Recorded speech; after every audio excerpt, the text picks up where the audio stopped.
श्राद्ध आने वाले हैं।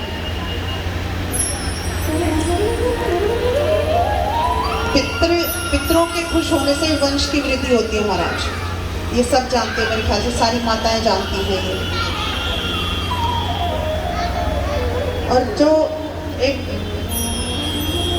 और चीज है, घर में छोटे छोटे कलह कलेश होते रहते हैं सबके, वो समाप्त हो जाते हैं।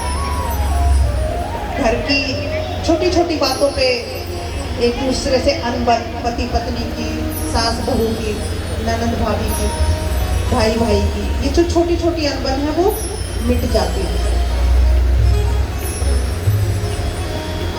व्यापार में तरक्की मिलती है, कर्ज से मुक्ति मिलती है।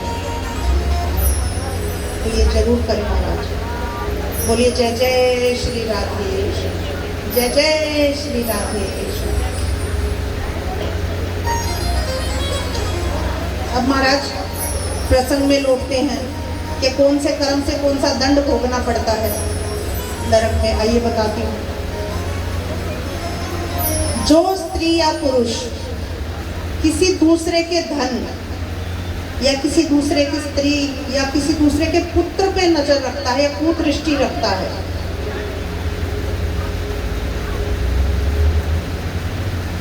उसे महाराज तामिश्र नामक नरक में जाना पड़ता है। और कैसा है ये नरक? बहुत अंधकार में है, वहां अन्न नहीं है, जल नहीं मिलता वहां पर।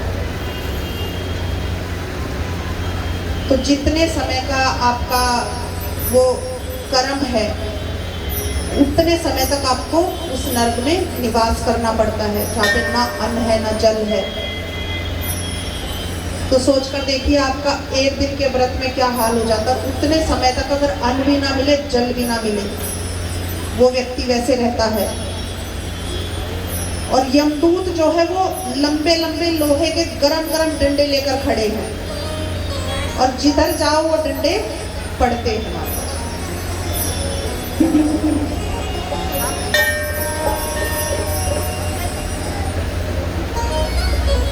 तो खाने के लिए सिर्फ यही मिलता है वहां पर, और कुछ नहीं।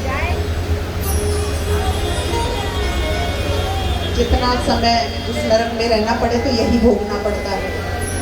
बोलिए जय जय श्री राधेश्याम। ठाकुर जी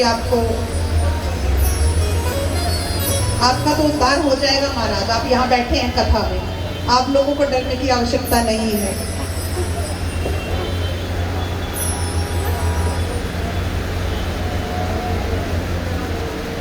क्योंकि जो लोग ठाकुर जी के करीब होते हैं, हमने पहले दिन सुना था, स्वतः ही दया भाव उनके मन में रहता है। वो चाहकर भी मेरे ठाकुर जी उनसे ऐसा कर्म होने ही नहीं देते हैं। अब आगे आता है महाराज, जो मनुष्य अपना पेट पालने के लिए जीवित पशु को या पक्षियों को मारते हैं या उनको काटते हैं, तो उन्हें कुंभी पाक नामक नरक में जाना पड़ता है।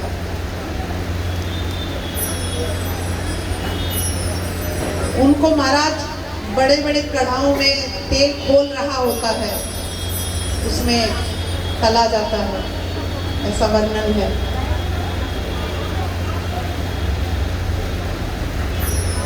और इसमें जो शब्द लिखा गया है कि उस तेल में, उसको गरम गरम उबलते तेल में रांधते हैं। जो भागवत में शब्द यूज है रांधते हैं, मतलब उसको पकाते हैं।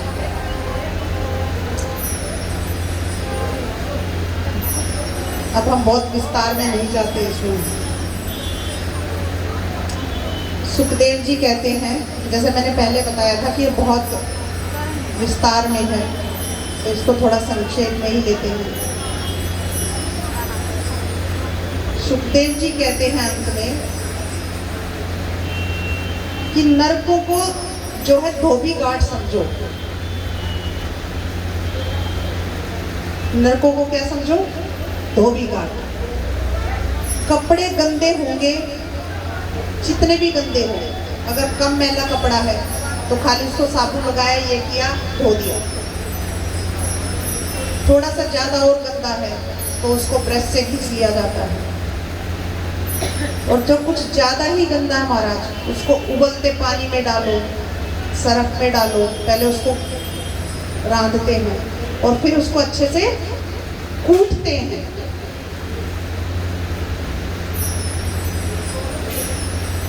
तो हमारा शरीर एक वस्त्र है और ये नरक जो है वो धोबी घाट है। तो वो सब हमें अपने कर्मदंड भोगने हैं।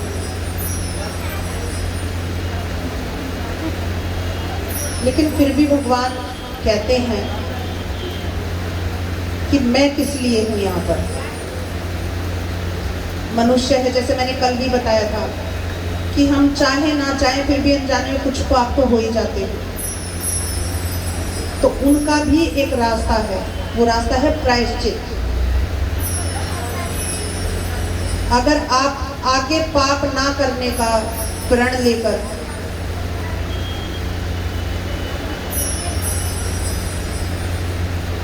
अपने शरीर रूपी कपड़े को अगर ठाकुर जी नाम के साबुन से अगर आप धो लेंगे तो आपको धोबी घाट जाने की आवश्यकता नहीं पड़ेगी। खुद ही धो लो, घर में ही धो लो अपने।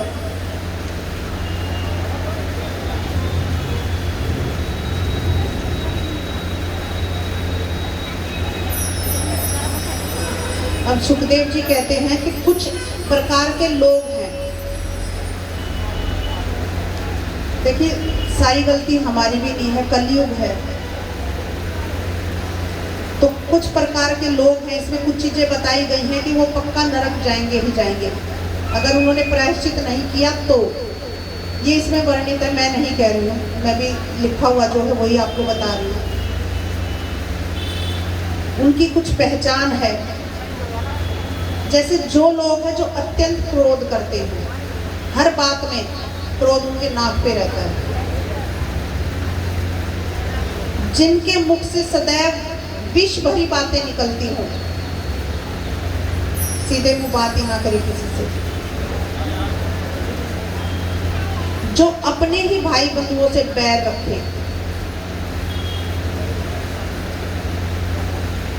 और जो दुष्ट व्यक्तियों का संग करता हो और नीच व्यक्तियों की चापलूसी करता हो, उनकी चाकरी करता हो, ऐसे व्यक्ति जो है वो नरक की घोर यातनाएं झेलते हैं, ऐसा लिखा गया है।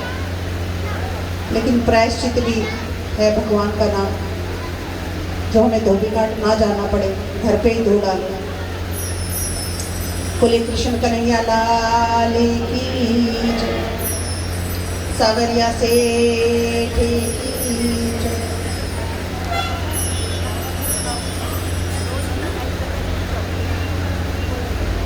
अब महाराज इतना सुनकर जो है परीक्षित जी को बहुत डर लग रहा है। वो पूछते हैं सुखदेव जी से कि क्या इन नरकों के दुख से बचने का कोई उपाय है? अगर है तो मुझे बताइए आप। अब सुखदेव जी कहते हैं कि भगवान के स्मरण से और उनकी भक्ति से हम अपने इन पापों को मिटा सकते हैं। महाराज पूरी कथा में चले जाओ, कोई भी पुराण उठा के देख लो, अंत सिर्फ आपको यही मिलेगा और कोई इलाज किसी भी चीज का नहीं है। सिर्फ अपने आराध्य को, जो जिस भगवान की आप पूजा करते हैं, ठाकुर जी के चरणों का ध्यान करते रहे मन ही मन। अच्छा, मैं भूल गई आज पूछना, कितने लोगों ने मालाएं की?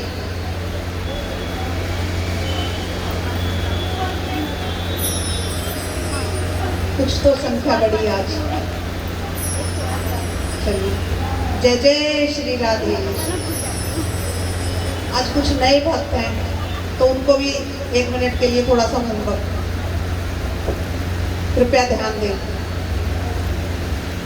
कि चलते फिरते खाते पीते एक ही लाइन में बोल दूंगी, भले ही आप माला लेके ना बैठे, जिस भगवान को आप मानते हैं, राम को, शंकर भगवान को, कृष्ण भगवान को, माता रानी को, जिसको भी आप मानते हैं, काम करते करते, कर्म करते करते 5 मिनट 2 मिनट नाम जाप अवश्य करें। इसको मैं माला कह रही हूँ। मैं नहीं कह रही कि आप बैठे समय निकाले और वो कर ले, तो बहुत ही अच्छी बात है, लेकिन नाम जाप अवश्य करें। देखिए भागवत में ये भी वर्णित है, अब हर चीज तो 7 दिनों में नहीं सुनाई जा सकती, कि आप जितने कदम अपने घर से इस पंडाल तक चल के आ रहे हैं, उतने उतने पाप आपके कर्मों के मिट रहे हैं। ये इसमें वर्णित है। ये जब मैंने पढ़ा तो मेरे रोंगटे खड़े हो गए थे। तो ऐसी है ये भागवत महापुराण, स्वयं ठाकुर जी इसमें विराजमान है। तो बोलिए सावरिया से तो जितना हम ठाकुर जी के करीब आते हैं तो स्वयं हमारे पाप काट देते हैं। और उतनी ही देर नहीं, सच सच बताइए, जब आप शादी ब्याह में जाते हैं कितने दिनों पहले से तैयारी करना शुरू कर देते हैं। मेहंदी में ये पहनूंगी, लगन में ये पहनूंगी, बारात वाले दिन ये पहन। इसी तरह से कथा की भी आप तैयारी करते हो, जल्दी जल्दी खाना बना लेती हूँ, 3 बजने वाले हैं, 2:30 बजे निकलना है। तो आप जो है, अगर आप 7 दिन आ रहे हैं तो आप घर जाकर भी भागवत में ही है महाराज। आप अपने आप को थोड़ा सा, अगर आप ध्यान से भाव से अगर आप कथा को सुन रहे हो तो आपके अंदर थोड़ा सा बदलाव, इतना चीनी मात्र सा बदलाव, इतना बदलाव आप जरूर महसूस करेंगे। भगवान के करीब आप पाएंगे, थोड़ा सा अच्छा महसूस करेंगे। दूसरों को गलत बोलना, अपने बच्चों के, अपने परिवार से और प्रेम से रहना, ये सब भावनाएं ठाकुर जी इन्हीं चीजों को सिखाते हैं, इन्हीं चीजों से जोड़ते हैं। यही भाव हमारे अंदर वो पैदा करते हैं। तो महाराज, हाँ ठीक है, प्रसंगित भी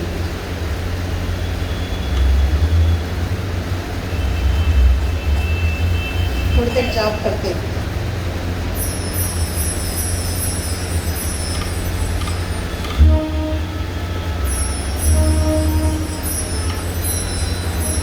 राधे राधे राधे गोविंद राधे, राधे राधे राधे